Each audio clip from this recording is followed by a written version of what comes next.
It started with a sound that didn't belong on that quiet street. A deep, steady rumble that rolled through the air like thunder before a storm. Engines. Big ones. For Harley bikes turned the corner, their chrome flashing under the afternoon sun. The men riding them were huge, leather vests, tattoos, dark sunglasses. They looked like trouble. Neighbors peeked from behind curtains. Dogs barked. Even the wind seemed to pause. But over that growl of engines came a tiny voice, soft, shaky, but brave. "Sir, will you buy my bike?" The riders slowed. One of them, the smallest but somehow the toughest looking, switched off his engine. The others followed, boots thudding on the pavement like drumbeats.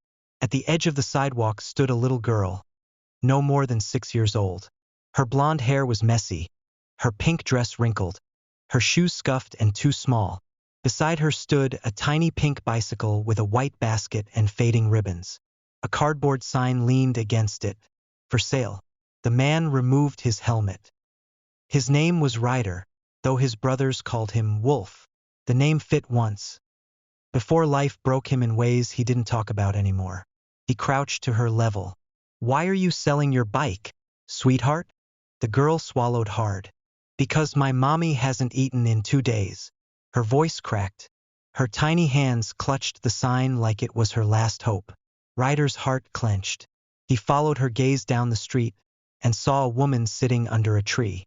She looked pale and weak, wrapped in a blanket, her eyes half open but distant. The little girl whispered, "Her name's Mommy. Mine's Mira." Ryder didn't know why, but that moment hit him like a punch. He had lost a daughter once, years ago, before the road, before the leather, before the walls he'd built around himself. Myra's trembling voice cracked something open inside him. His brothers, Tank, Viper, and Jax, watched silently.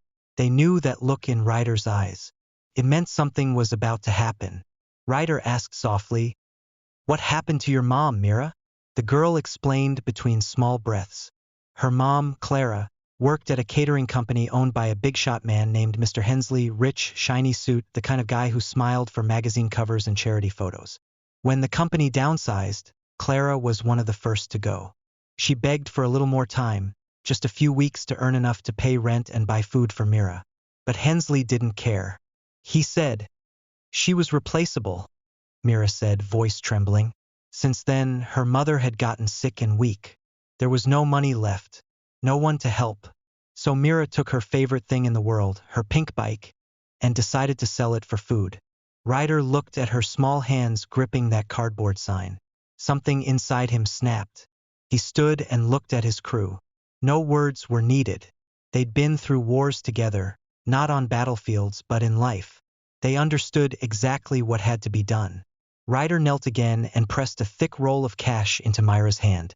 "Keep your bike, little one," he said. "You already paid enough." She blinked up at him. "But." "No buts," he said, voice low but steady. "Go take care of your mom. We'll handle the rest." They roared off down the street, engines shaking the air again. Not with anger, but with purpose. The town knew the sound of their bikes, but no one had ever seen them ride like that. Fast, focused, burning with something fierce. They didn't go home. They went straight to the tall glass building downtown, the headquarters of Hensley Catering Corp. The place gleamed like money. The bikers walked through the doors like storm clouds through sunshine. The receptionist froze mid-sentence. The security guard took a step back. Ryder's eyes locked on the man in the corner office. Clean suit, slick hair, gold watch, fake smile. "Mr. Hensley, what's the meaning of this?" Hensley demanded as they entered. Ryder said nothing. He placed something on the CEO's polished desk. A small piece of cardboard. Said, "For sale." "That," Ryder said quietly, "is what your greed cost." The CEO frowned. "What are you talking about?" Ryder told him. Every word of Myra's story. Her mother starving under a tree. Her little girl trying to sell her bike just to buy food. Hensley tried to interrupt, muttering about layoffs, budgets, and business decisions. But then Ryder leaned in close enough that the man could see the fire in his eyes. "You don't have to believe me," Ryder said. "But tonight, When you sit down to dinner, remember there's a little girl praying for crumbs while you eat like a king. He didn't threaten him. He didn't touch him. He just walked out, leaving that sign behind. By sunset, word spread like wildfire. No one knew exactly what had happened in that glass office, but something in Mr. Hensley broke too. That evening, he showed up at Clara's small house himself. Not in his fancy car, but on foot. In his hands were bags of groceries, medicine, and an envelope full of cash. Clara could barely stand, but when she opened the door and saw him, she froze. "I'm sorry," he said quietly. "No one should ever have to sell their child's happiness to survive." He left before she could reply. Later that night, the rumble of engines returned. Mira ran outside as the bikers pulled up, her pink bike still shining in the porch light. "Mommy's feeling better," she shouted, her little face glowing with joy. "And Mr. Hensley brought food." The bikers exchanged surprised looks. Ryder smiled faintly. "Guess some hearts can still change." Clara stepped out, leaning on the doorframe. Her eyes filled with tears as she looked at them. "I don't know who you are," she said, voice trembling. "But you saved us." Ryder shook his head. "You saved yourself. We just reminded someone what kindness looks like." They sat together under the stars, sharing bread, laughter, and quiet peace. The night felt different, softer somehow. But just as Ryder stood to leave, Mira tugged at his jacket. She handed him something small and folded, her cardboard sign. "You keep it," she said. "You might need it someday. If you ever forget what it means to care." Ryder looked at the sign, his throat tightening. He slipped it inside his vest. "I won't forget," he whispered. The next morning, something unexpected happened.